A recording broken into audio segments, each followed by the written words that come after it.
The Bank of China told their depositors that their savings accounts are now investment products and can no longer be withdrawn. And to stop the people from trying to withdraw their money, the CCP deployed tanks.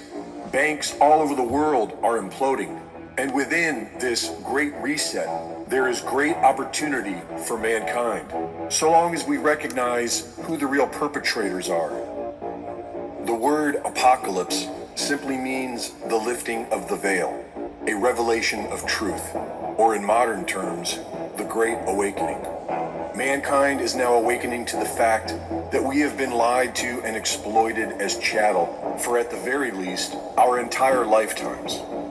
And one of the most valuable truths to be gleaned from the Great Awakening, as far as human civilization is concerned, is who is responsible. It's crucial to identify who is responsible so that we can stop it from happening again, because the enemy likes to hide. There is nothing new under the sun, and all we have to do is follow the money, which leads us directly to the Federal Reserve banking system and their conglomerate of associates known as the big banks. We can trace the big banks back to Mayer Rothschild, who famously said, "Give me control of a nation's money supply, and I care not who makes its laws." And he was likely speaking about the usury laws that for centuries prevented people from charging interest on loans because it was considered theft. If all men are created equal, then the banks should be acting more like a service industry, not profiting off other people's debt. But Mayer Rothschild was able to bypass these usury laws because the Rothschild banking dynasty was merely a front for the royal bloodlines. As the old world order adapted their schemes for the Industrial Revolution, the Rothschild banking dynasty began running central banks for kings throughout Europe. And in America, they partnered with the Morgans to create the Federal Reserve banking system, which would normalize usury and debt for generations to come. For millennia, usury was considered immoral and denounced by major religions and philosophers. But today, it's completely normal in the West to be broken by debt and at the same time considered successful. But this is new. Many places still see usury as a crime against humanity. Libya had gone from one of the poorest countries to the richest in Africa by creating its own bank backed by gold and silver and no usury. By 2011, the people of Libya were beginning to know real wealth, and Gaddafi was about to spread this model throughout all of Africa. But the old world order had other plans, and so Libya was looted and destroyed. The big banks and their royal masters are responsible for the entire clown show we are seeing today. The Rockefeller family's Big Pharma, engineered as a black swan event to collapse the world economy so that the old world order can discreetly become the new world order. They are orchestrating the radical as a smokescreen to confuse you, while using Joe Biden and the United Nations 2030 agenda as scapegoats for the collapse of the US dollar. Because these crooks plan on staying in power, and they need someone else to blame when they come to our rescue with a new financial system. Fortunately, this great awakening has revealed that we no longer need the old world order's big banks. We now have over a decade of cryptocurrency stress testing that proves we don't need centralized banking. And we have centuries of stress testing that prove the stability of gold and silver. The New World Order is just the old world order, a cabal of parasite crime families feeding off of humanity. And if we fail to take control of our own destiny now, then the New World Order will succeed and mankind will be eradicated.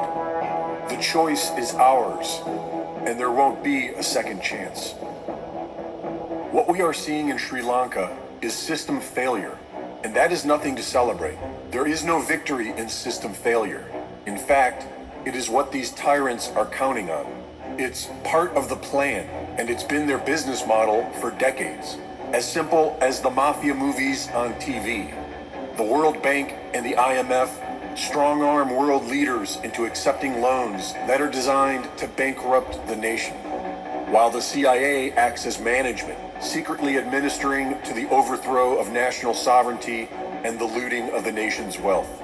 This international mafia organization has been doing it like this for years because it always works. They know that once the people become a hungry, angry mob, they can be controlled like animals.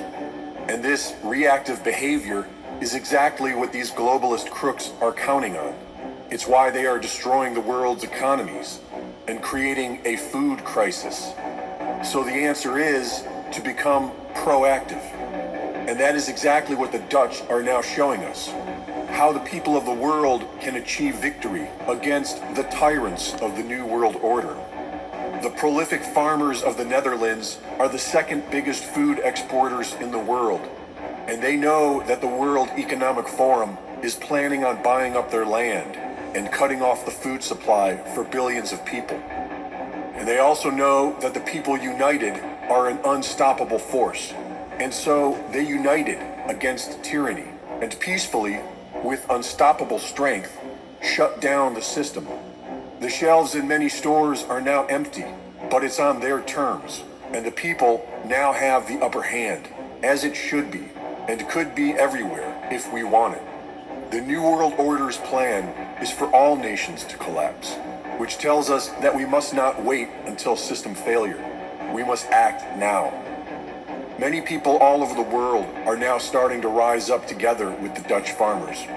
Rising up, not as a reactive, hungry, angry mob, but as a righteous people, united in a love for humanity. Society is made up of we the people, and we must now peacefully take control of it. This is the path to victory, and time is quickly running out, all designed to mentally break us and collapse society. If we were to believe that we are powerless and weak, or domesticated pets, then yes, the only path would be to wait until the food runs out, and then join the angry mob. But if we were to believe that we were righteous and powerful, then we would just fix it. So what's the plan, fellow humans? Do we wait for the inevitable collapse and lose everything, celebrating system failure? Or do we learn from the Dutch and take control of everything and fix the system so that it serves we the people?